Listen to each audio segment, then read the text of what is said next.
35 साल बाद राष्ट्रपति पद का चुनाव। राष्ट्रपति पद के लिए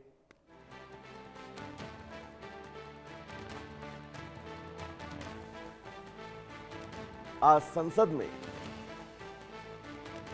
ऐतिहासिक वोटिंग शुरू हो चुकी है। तो बड़ी खबर इस बीच आपकी टीवी स्क्रीन पर संसद के 349 सांसद मतदान कर रहे हैं। सत्तारूढ़ वोटों की लाइव गिनती से राष्ट्रपति चुना जाएगा। तो बड़ी खबर इस बीच आपको बता दें, 35 साल बाद यह चुनाव हो रहा है।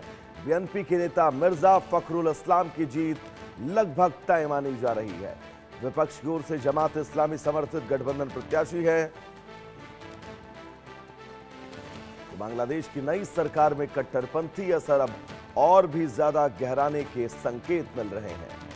तो बांग्लादेश में 35 साल बाद राष्ट्रपति पद का चुनाव बेहद संवेदनशील और दूरगामी मोड़ साबित हो रहा है, जहां 35 साल के लंबे अंतराल के बाद राष्ट्रपति चुनने के लिए संसद के भीतर मतदान प्रक्रिया जारी है। इस चुनाव को भले ही एक सामान्य संवैधानिक प्रक्रिया के रूप में देखा जा रहा हो, लेकिन इसके पीछे सियासत छिपी है।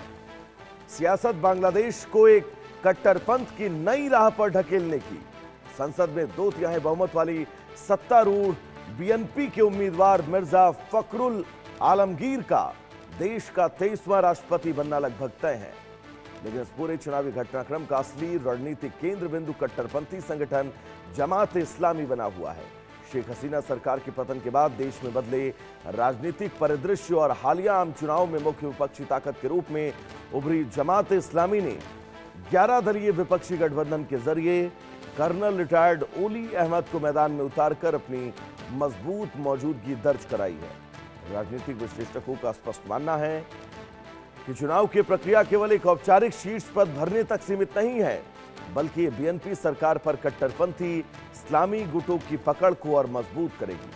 संसद में 349 सदस्यों द्वारा वोटिंग की जा रही है। ये वोटिंग बांग्लादेश के धर्मनिरपेक्ष ताने बाने पर गहरा प्रभाव डाल सकती है, क्योंकि आगामी दिनों में प्रस्तावित संवैधानिक संशोधनों के जरिए राष्ट्रपति पद को सशस्त्र बलों की कमान और चुनाव के दौरान कार्यवाहक सरकार के संचालन में अत्यंत शक्तिशाली बनाने की योजना है।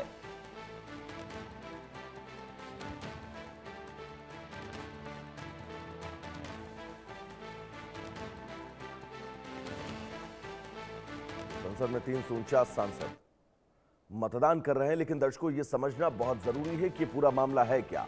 दरअसल राष्ट्रपति के चुनाव के लिए बांग्लादेश में इस वक्त मतदान जारी है। पूर्व राष्ट्रपति शहाबुद्दीन के हटने के बाद ये शीर्ष पद खाली हुआ था। जनता के बजाय सांसद वोट डाल रहे हैं। बीएनपी के आलमगीर बनाम विपक्ष के ओली मोहम्मद में सीधे टक्कर है। संसद में गुप्त मतदान के तुरंत बाद गिनती होगी। जमात के समर्थन से नीतियों में इस्लामी प्रभाव का डर है। नए राष्ट्रपति के पास सशस्त्र बलों की कमान होती है। अगर मैं बांग्लादेश की आपसे बात करूं, और यही वजह है कि वहां का राष्ट्रपति किस विचारधारा का होगा, यह अपने आप में बहुत महत्वपूर्ण है।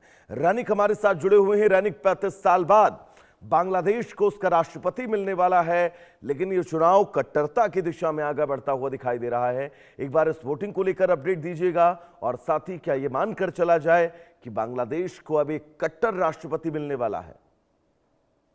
देखिए, एकदम 35 साल बाद ये चुनाव हो रहा है। ये चुनाव में बहुत ही महत्वपूर्ण है कि इस बार जो सांसद है वो लोग इस चुनाव में मतदान कर रहे हैं, और इस जगह से ही एकदम स्पष्ट है कि आलमगीर जो है, बीएनपी का जो कैंडिडेट आलमगीर, उसका जीत एकदम निश्चित हो चुका है। क्योंकि देखिए, बीएनपी सत्ता में जब आए थे, वो सत्ता में आने के बाद मेजोरिटी मार्क जो है वो बीएनपी के पास पहुंचा था। सिर्फ मेजोरिटी नहीं, वो बोल सकते हैं कि 1/3 मेजोरिटी भी बीएनपी के पास मिला था। और इसी वजह से बीएनपी के पास जो सांसद है, वो सांसद का वोट आलमगीर के पास अगर जाएगा तो आलमगीर ही बन सकते हैं बांग्लादेश का नया राष्ट्रपति।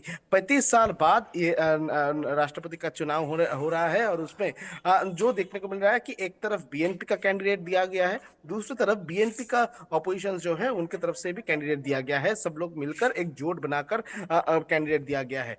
तो इस जगह से एक बात स्पष्ट हो चुका है कि दोनों कैंडिडेट के साथ साथ आवामी लीग का इतने दिन से जो कैंडिडेट रहता था, वो आवामी लीग की तरफ से कोई कैंडिडेट नहीं दिया गया। आवामी लीग इसमें भी शामिल नहीं है, क्योंकि आवामी लीग बैन है। तो इस जगह से एक बात स्पष्ट हो चुका है कि जो भी आएगा सत्ते में, जो भी बांग्लादेश का राष्ट्रपति बनेगा, वो भी आवामी लीग के अगेंस्ट, आवामी लीग के पूरा उल्टा दिशा में वो लोग काम करते हैं, यानी कट्टरपंथियों के दिशा में काम करते हैं। वो बीएनपी हो, बीएनपी सत्ते में आने के बाद से जो तस्वीर देखने को मिला है, बीएनपी सत्ते में आने के बाद से जो रूप देखने को मिला है, उसमें भी साफ हो चुका है कि बीएनपी जो है वो दिखाता कुछ और है, वो करता कुछ और है। क्योंकि एक तरफ जब भारत के साथ अच्छा रिलेशन बनाने का बात कहा था, उसी टाइम पर चाइना और पाकिस्तान के साथ करीबी रिश्ता तैयार किया था।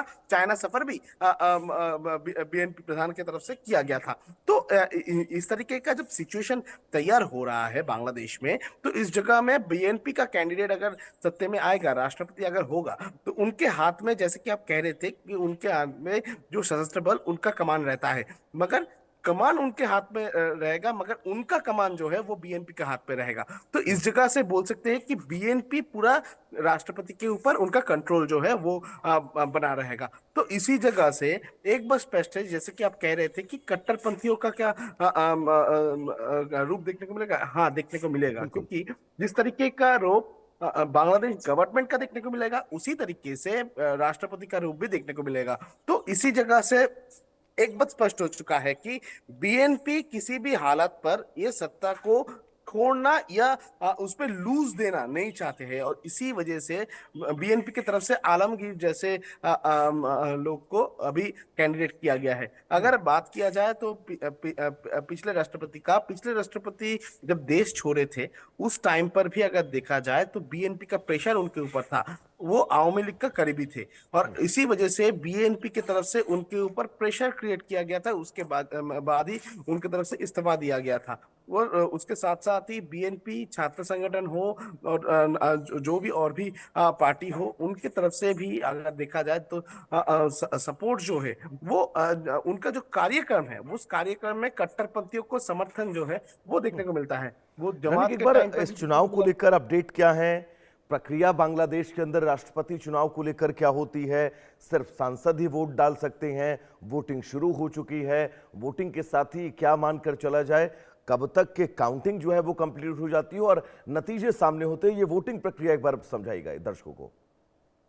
देखिए, बांग्लादेश का वोटिंग प्रक्रिया जो है वो एकदम साफ है कि 349 जो सांसद है उनके तरफ से वोट डाला जाएगा। दो कैंडिडेट है, उस दो कैंडिडेट को देखते हुए ये सांसद जो है, सांसद की तरफ से वोट डाला जाएगा। वोट डालने के बाद इसका काउंटिंग प्रक्रिया जो है वो प्रक्रिया किया जाएगा। आज शाम के अंदर ही काउंटिंग प्रक्रिया जो है वो कंप्लीट किया जाएगा। दूसरी तरफ अगर देखा जाए, जैसे कि आप कह रहे थे कि बांग्लादेश में ये जो पूरा प्रक्रिया, इस प्रक्रिया का चालू हो चुका है। हाँ, ये आज सुबह से ये सांसद भवन जो है बांग्लादेश का, उस बांग्लादेश का सांसद भवन में ये चुनाव का प्रक्रिया जो है वो किया जा रहा है। उसमें ऑलरेडी तारिक रहमान वोट डाल चुके हैं, और उसके साथ साथ ही अगर देखा जाए तो बांग्लादेश का जो भी सांसद है उनकी तरफ से वोट डाला जा रहा है। बांग्लादेश का जो तस्वीर देखने को मिल रहा है कि बीएनपी का मैक्सिमम जो सांसद, उनकी तरफ से अभी फिलहाल वोट डाला जा रहा है। अभी भी जो चुनाव का मतदान का प्रक्रिया, वो मतदान का प्रक्रिया चल रहा है। मतदान का प्रक्रिया दोपहर तक चलेगा, उसके बाद ही कुछ समय बाद काउंटिंग का जो प्रक्रिया वो किया जाएगा। बिल्कुल यानी कि आप लगातार इस खबर पर अपनी नजर बनाकर रखिएगा, और जैसे ही बांग्लादेश को 35 साल बाद नया राष्ट्रपति मिलेगा, अपडेट तुरंत आप इंडिया न्यूज के दर्शकों तक पहुंचाएगा। फिलहाल आपका बहुत बहुत शुक्रिया रहने के इस तमाम जरूरी अपडेट्स के लिए। आगे बढ़ेंगे दिल्ली के